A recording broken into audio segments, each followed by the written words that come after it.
Artigo 5 da Constituição Federal. Inciso 6.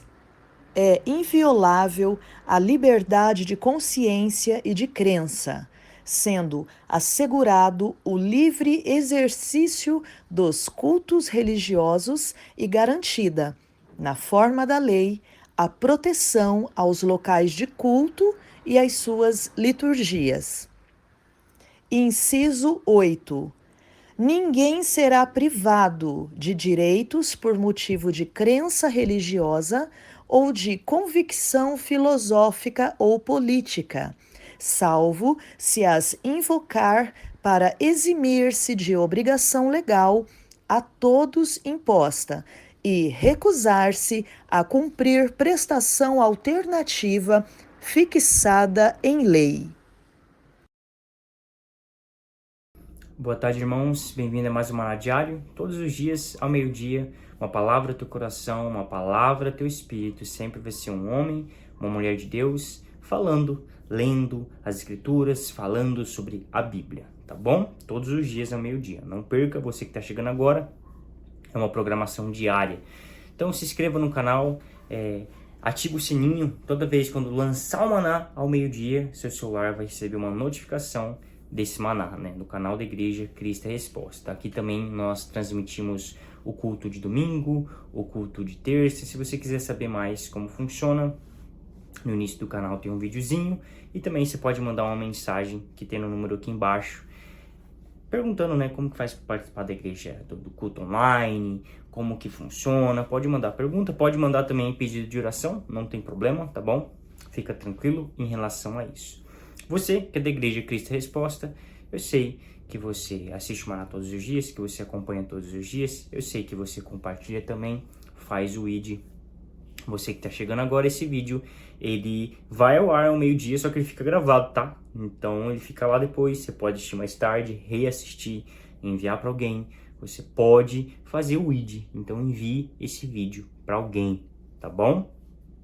Vamos lá, acredito que todos os recados foram dados.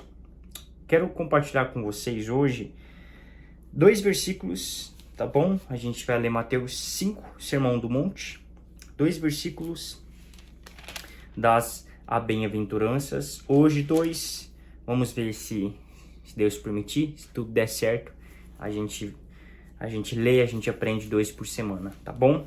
Vamos ler 2 versículos hoje, bem interessante, que o Sermão da Montanha, ele é direcionado aos discípulos. Se você ler aqui, ó, na versão que você for ler, né, eu acredito que independente, eu fui ver isso em algumas versões, todas elas no mesmo sentido, né?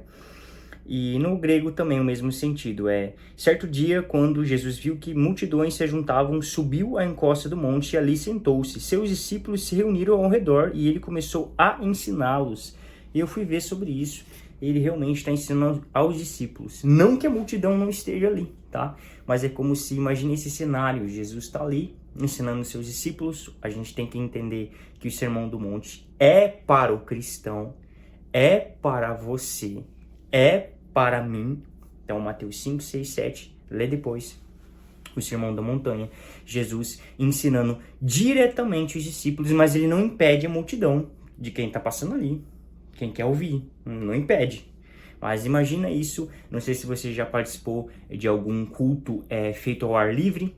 Uma vez eu lembro que fiz uma viagem com alguns pastores e cada pastor deu uma ministração, eu também dei uma ministração ao ar livre. Ou seja, era para as pessoas que estavam ali em específico, mas se tivesse passando alguém, podia sentar e ouvir também.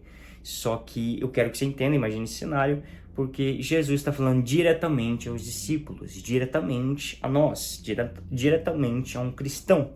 E tudo bem, a multidão está ali, mas ele não está mirando nela, está falando nos discípulos e elas estão ali. Ok? É só isso, imagina essa situação, Cristo está falando diretamente com você. As multidões estão passando, podem parar, pode ouvir, só que Jesus está falando diretamente com os discípulos, diretamente com você, cristão. Então vamos lá.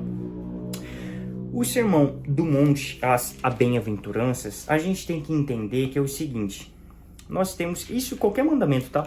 É legal você ler um mandamento e você ler, esse sou eu, com a força de Cristo. Por exemplo, se você lê um não matarás, você fala, ó, que interessante, eu não mato. Obrigado, Deus, porque eu me vejo nesse mandamento. Eu não faço isso. Aí não cobiçarás. Ó eu aqui, não cobiço. Por conta de Cristo, com a força dele, com o poder dele.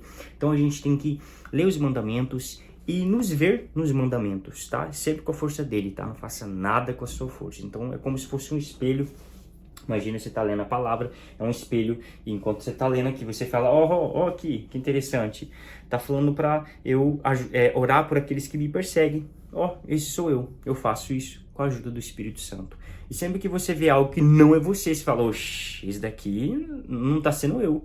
Então eu preciso mudar, eu preciso orar, eu preciso buscar, eu preciso me arrepender e eu preciso me tornar isso que eu estou lendo, que é a vontade de Deus, que é o melhor para minha vida, que é a forma verdadeiramente de amá-lo e tudo mais. A gente não vai entrar nisso agora, mas por que eu queria que você entendesse isso? Porque quando a gente lê as bem-aventuranças, nós temos que nos enxergarmos, ok? Você lê, por exemplo, Mateus 5:3, felizes os pobres de espírito, pois o reino dos céus lhe pertence. Você tem que ler isso daqui e falar, sou eu, pobre de espírito, e o reino dos céus me pertence. Sou pobre de espírito. Mas o que é isso? A gente já vai entender. Por exemplo, outro versículo, Mateus 5:4, felizes os que choram, pois serão consolados. Aí você fala mais uma vez, felizes os que choram, sou eu, pois serão consolados. Esse consolo vem de Cristo, não é um consolo aqui terreno, natural. Graças a Deus, porque as bem-aventuranças, eu enxergo nelas, é como se fosse um espelho, que é o que é um cristão de verdade, e esse cristão sou eu, porque Cristo, com a força, poder, capacidade dele, me torna assim, ok? Um cristão de verdade. Vamos lá, bem-aventuranças. Primeiro, felizes os pobres de espírito. A gente tem que entender, vamos lá, pobres. Um cristão, e você já vai entender isso, não se assuste, porque quando se fala de dinheiro, o cristão muitas das vezes fica com medo. Não deveria ser o certo, né? Mas felizes os pobres de espírito. O cristão de verdade, um cristão de verdade, ele tem que ser pobre. Vamos lá, você vai entender. Calma. Não dê dislike, não denuncie o vídeo e fala, meu Deus, ele tá falando que o cristão tem que ser pobre. A gente tem que entender o que é essa palavra, pobre de espírito. E a palavra pobre é um necessitado em todos os sentidos. Então, pobre é pobre mesmo. É um pobre com força. É uma pessoa necessitada em todas as áreas. É uma pessoa necessitada em todos os sentidos. Mas a palavra pobre não está sozinha. Pobre de espírito. O que significa essa junção de palavras? Pobre de espírito. O que é isso? O que significa? Porque eu devo ser. Porque você deve ser um cristão de verdade. Pobre de espírito é um necessitado da graça, pobre de espírito. Vou dar um exemplo de salvação, mas isso serve para todos os sentidos, tá? Vamos lá, salvação. Eu tenho que reconhecer que eu sou necessitado da graça. Não há nada que eu possa fazer para as portas do céu se abrirem para mim. Eu sou pobre. Não há nada que eu possa fazer para justificar. Eu sou pobre. Isso que eu quero que você entenda. Eu sou um necessitado. Não tenho vida eterna, salvação, desejo, mas eu sou um necessitado. Não há nada que eu possa fazer para me justificar. Não há nada que eu possa fazer para as portas do céu se abrirem. Porque eu sou um necessitado e essa necessidade é da graça. Eu sou um necessitado da graça de Deus. Eu sou um necessitado do Espírito Santo. Eu sou um necessitado de Cristo. Eu sou um necessitado da graça em todos os sentidos. Eu sou um dependente. Você tem que ser isso, um pobre. Eu tenho que ser um pobre de espírito. Eu sou um dependente em todos os sentidos, em todas as áreas de Cristo. Eu sou um necessitado em todos os sentidos, em todas as áreas de Cristo. Dei um exemplo de salvação, mas isso serve para tudo. Eu sou pobre em todas as áreas, em todos os sentidos. Eu preciso da força, do poder, da graça de Cristo. Eu necessito. Felizes aqueles que necessitam de Cristo, necessitam da graça de Deus em todas as áreas, em todos os sentidos, porque o reino dos céus lhes pertence. Agora aquela pessoa que ela é rica de si mesmo, rica de si mesmo. O reino do céu não pertence a ela, porque ela é rica dela. Ela é cheia dela mesma. Então a gente tem que entender que a gente O pobre de espírito, ele é esvaziado. Ele é pobre de si. Pobre de si. Mas ele é cheio de Deus, porque ou você é cheio de si mesmo ou você é cheio de Deus. Não tem como ser os dois. Não tem como. Eu sou cheio de mim, mas eu sou cheio de Deus. Eu sou rico de mim mesmo. Eu sou rico de mim, mas eu sou rico de Cristo. Não tem como. Ou você é esvaziado de você mesmo. Você é um pobre necessitado. Você precisa se encher de Cristo. É um ou outro. Não tem como você ser rico. E eu não tô falando de dinheiro, porque tem pessoas que são, falando financeiramente agora, que são humildes financeiramente, mas são ricas de si mesmo. São cheias de si mesmo.